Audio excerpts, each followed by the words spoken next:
अस्सलाम वालेकुम students. Chemical properties of acid जो है हम यहाँ पे पढ़ेंगे। बहुत ही आसान जो है ये टॉपिक है। सारे के सारे रिएक्शंस हम यहाँ पे थॉरोली देखेंगे। सबसे पहले नंबर पे हमारे पास आ रहा है, वो कहता है रिएक्शन विद मेटल। जो एसिड है, अगर उनका रिएक्शन हम मेटल के साथ करवाते हैं तो हमारे पास क्या होता है। वो कहते हैं जब हम acid react with metal explosively, यानी कि जो एसिड का मेटल के साथ रिएक्शन होता है वो बहुत ही तेज़ रिएक्शन होता है, धमाका खेज रिएक्शन होता है।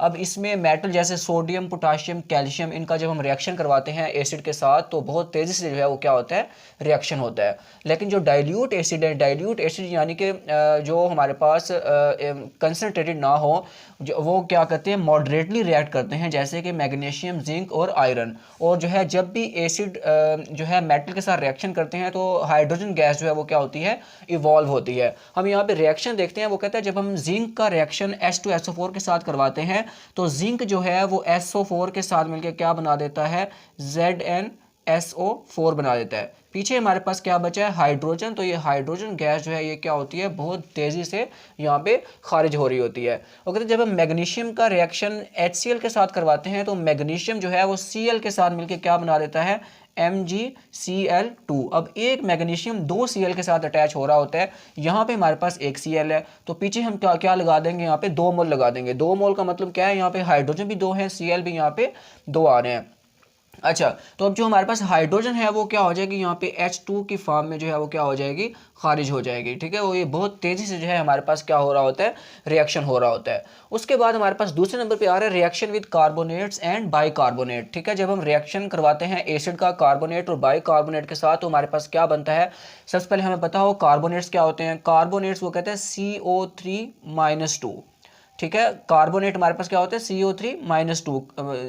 और उसके बाद बाइक कार्बोनेट क्या होता है, HCO3-1। यानी कि जो हमारे पास कार्बोनेट आ रहा है CO3-2 और उसके बाद यहाँ पे HCO3-1 आ रहा है। अब जो है ना, जो Ca जो है कैल्शियम होता है, इसके ऊपर +2 चार्ज होता है। अगर मैं इसके साथ कैल्शियम अटैच करवा देता हूँ तो कैल्शियम का +2 और इसका -2 ये दोनों आपस में क्या हो जाएंगे, कैंसिल आउट हो जाएंगे। अगर मैं सोडियम यहाँ पे देखो, उसके ऊपर +1 चार्ज होता है। अगर सोडियम को मैं यहाँ पे अटैच कर देता हूँ, सोडियम के ऊपर +1 है, +1 -1 ये एक दूसरे को क्या हो जाएंगे, कैंसिल आउट हो जाएंगे। तो मतलब इस तरह का हमने साल्ट जो है बेसिकली हमने यहाँ पे क्या करना है, यूज़ करना है। ये देखो कैल्शियम कार्बोनेट का जब हम HCl के साथ रिएक्शन करवाते हैं, हमारे पास एक कैल्शियम 2 Cl के साथ अटैच होता है तो हम पीछे क्या लगाएंगे, यहाँ पे 2 मोल लगाएंगे। कैल्शियम Cl के साथ मिलकर क्या बना देगा, CaCl2 बना देगा। ठीक है, मतलब यानी कि 2 मोल लिए थे, 2 Cl यहाँ पे चली गई हैं, पीछे हमारे पास 2 हाइड्रोजन बच गई हैं। अब दूसरे नंबर पे हमारे पास क्या बनेगा, वो कहते हैं ये जो दोनों हाइड्रोजन है ये यहाँ से एक ऑक्सीजन लेके क्या बना देंगी, वाटर बना देंगी। अब देखो पीछे क्या बचा है, एक कार्बन बचा है और 2 हमारे पास क्या बची हैं, ऑक्सीजन। यानी कि कार्बन डाइऑक्साइड गैस जो है वो क्या हो जाएगी, खारिज हो जाएगी। यानी कि यहाँ पे CO3 था, एक ऑक्सीजन जो है वो वाटर के साथ चली गई है, बाकी 2 रह गई हैं तो CO2 की गैस जो है यहाँ पे क्या हो जाएगी, खारिज हो जाएगी। यानी कि कार्बोनेट बाइकार्बोनेट का जब हम एसिड के साथ रिएक्शन करवाते हैं हमारे पास साल्ट, वाटर और कार्बन डाइऑक्साइड गैस जो है वो क्या होती है, खारिज होती है। सोडियम का बाइकार्बोनेट देखो, वो कहते हैं Na जो है Cl के साथ मिलकर क्या बना देता है, NaCl, यानी कि हमारे पास साल्ट बन गया है। उसके बाद हमारे पास जो है वो कहता है एक हाइड्रोजन ये वाला, दूसरा हाइड्रोजन ये वाला और एक ऑक्सीजन आपस में मिलके वाटर जो है इसकी फॉर्मेशन हो जाती है।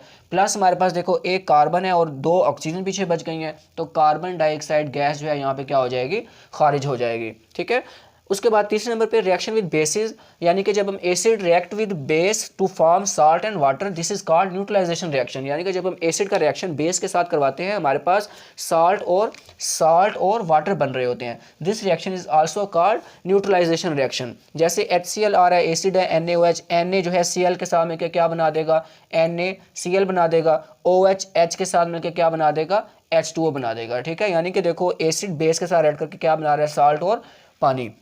HNO3 और KOH देखो यहाँ पे क्या होगा, जो पोटाशियम है NO3 के साथ मिलकर क्या बना देगा, KNO3 जो कि साल्ट है, प्लस OH जो है वो इस H के साथ मिलकर क्या बना देगा, H2O बना देगा। ठीक है, तो इसको हम किसका नाम देंगे, न्यूट्रलाइजेशन रिएक्शन का नाम देंगे। चौथे नंबर पे आ रहा है reaction with sulphides and bisulphides. ये रिएक्शन बिल्कुल सेम है जैसे हमने यहाँ पे कार्बोनेट और बाइकार्बोनेट का किया है।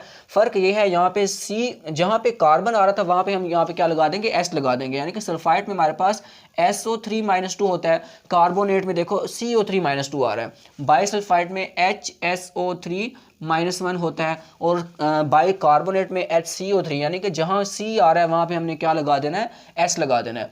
तो वो कहते हैं सल्फाइड्स और बाईसल्फाइड का जब हम एसिड के साथ रिएक्शन करवाते हैं हमारे पास साल्ट बनता है, वाटर बनता है और SO2 गैस खारिज होती है। यहाँ पे CO2 गैस खारिज हो रही थी, यहाँ पे क्या हो जाएगा, SO2 गैस जो है वो खारिज होगी।